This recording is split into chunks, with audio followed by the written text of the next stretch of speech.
Thank you for staying with us and welcome back. You are listening to Voice of the People. I'm your host, Adrian Williams, along with my co host, Miss Sharon Simon. In studio with us is Miss Joycelyn Piper. Miss Piper, pleasant good afternoon. How are you doing? Good afternoon. Um, I can say I have been much better, but I am happy to be here. All right. Thank you for joining us. And for those of you who don't know, Mrs. Piper, she's here to share with us her dilemma. I don't want to say story, but she has a very there's tragic situation resulting which was the death of her son at the hands of violence, of course. And she's here to walk us through and to try and seek some clarity and justice, as she believes that justice has not been served. And we want to encourage her to, compose herself and just say what she has to say.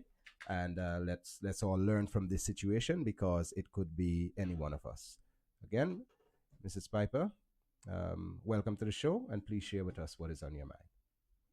All right. Good afternoon once again to the listening public. Um, Joycelyn Piper is my name. I am a mother of four. 2 years ago, my family went through a very traumatizing event. On Saturday, the 9th of September, 2023, I spoke to my son, Rodney Piper, in the morning, as per usual. Sometime in the course of the afternoon before midday, I got a call. The person identified himself as a doctor calling from the hospital. I was told that my son is at the hospital and he's in a critical state.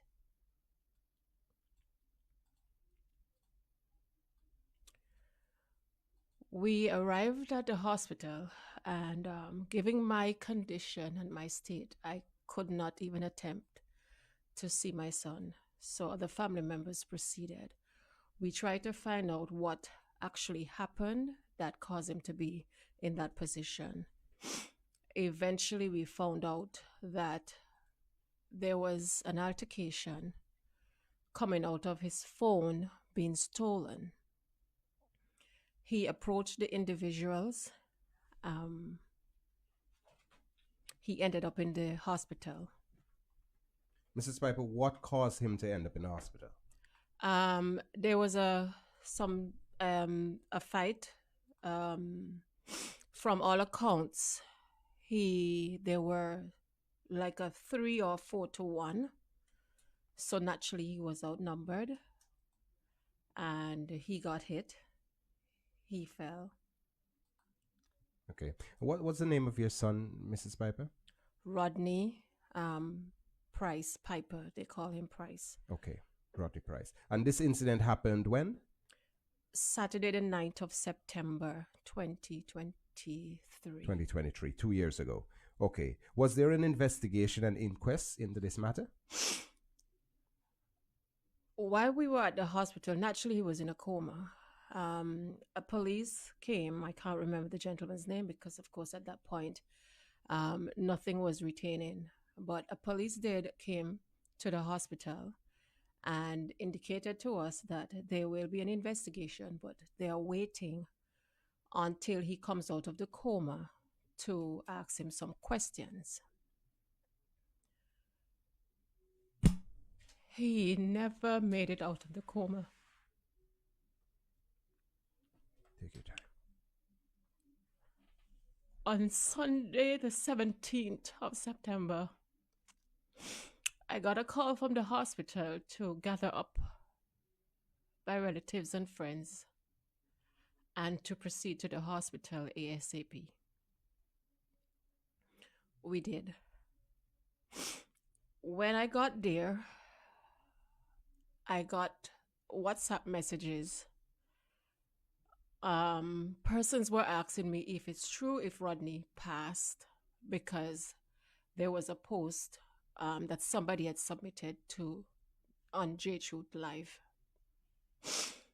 We haven't seen the doctors as yet. Eventually, they came and indicated that he did not make it. Sorry to hear that. Take your time.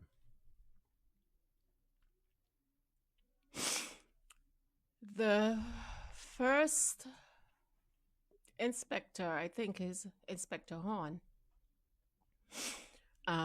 was who I met. He came, he called, he came, and to get some information regarding my son, etc., etc. I was able to give him the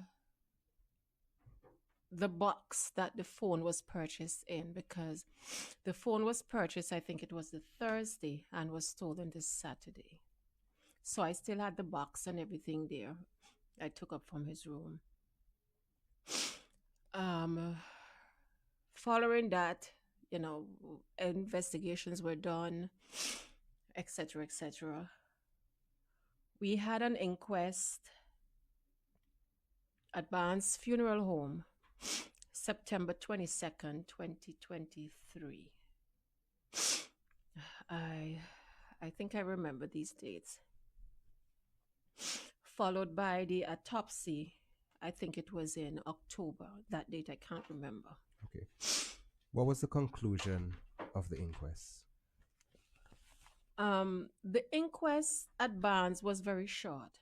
Okay. It was basically like a 10-minute session where the magistrate, who was the late magistrate Clark, outlined to the 7-member jury. It was just like a short snippet of what took place. They didn't go into details.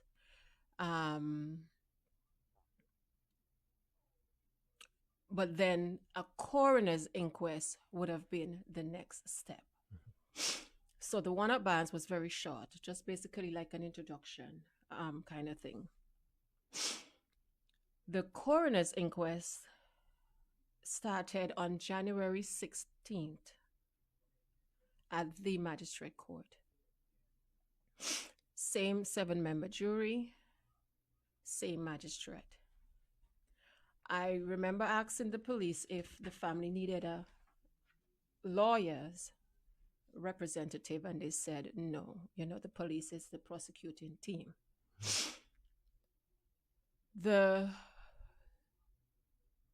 lead prosecutor was, I think, is Inspector Taylor. We were informed of how many suspects they had and how many witnesses. It was a period of a 6-month period that the coroner's inquest took place. Naturally, there was some adjournment, rescheduling and stuff like that. The inquest wrapped up in August 2024. That date is kind of slipping me, but I know it's between the 6th and the 12th of August 2024. The jury concluded that my son's death was via murder. Okay. What was the factors that led them to come to this conclusion that it was a murder? Well, I guess the witness recount. Okay.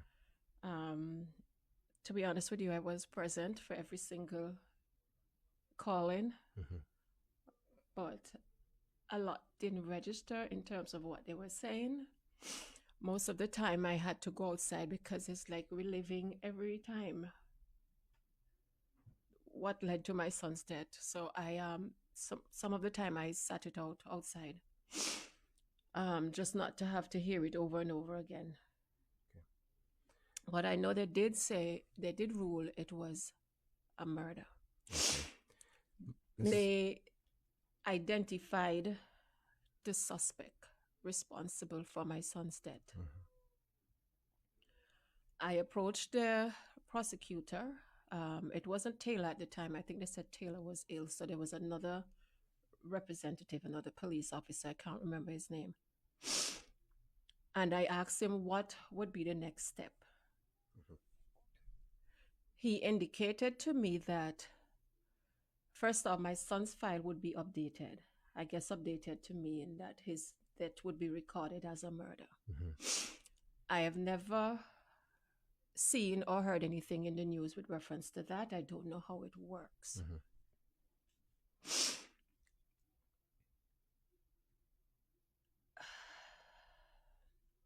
I know this is emotional, Mrs. Piper. And we applaud you for taking the time to come and take your time, compose yourself. I know your son is definitely depending on you for justice in this matter.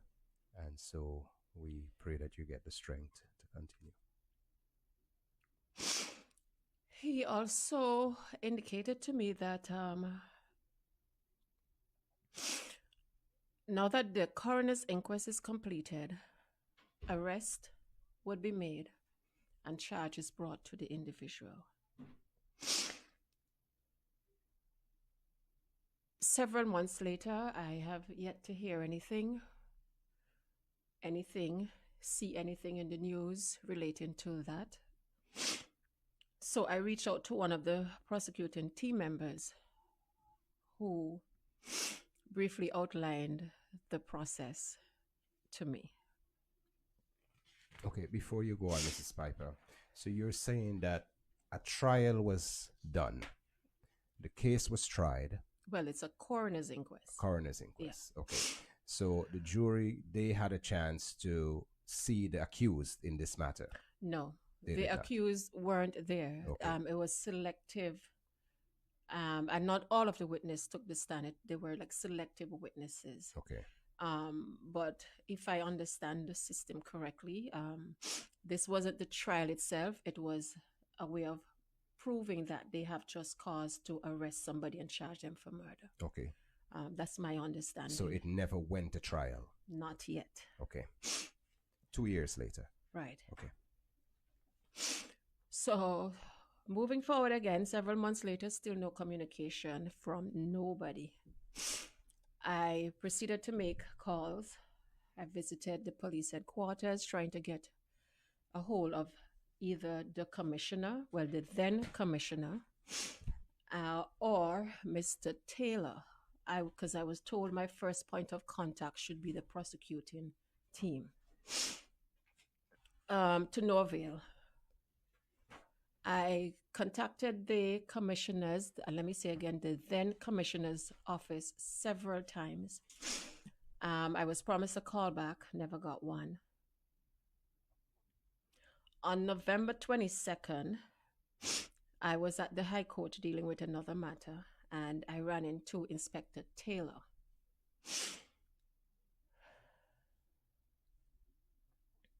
We had a conversation, and he indicated to me that his part is completed until the case now goes to trial.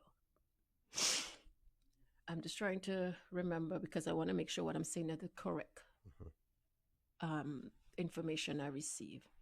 So he indicated that his part has been completed until the case now goes to trial.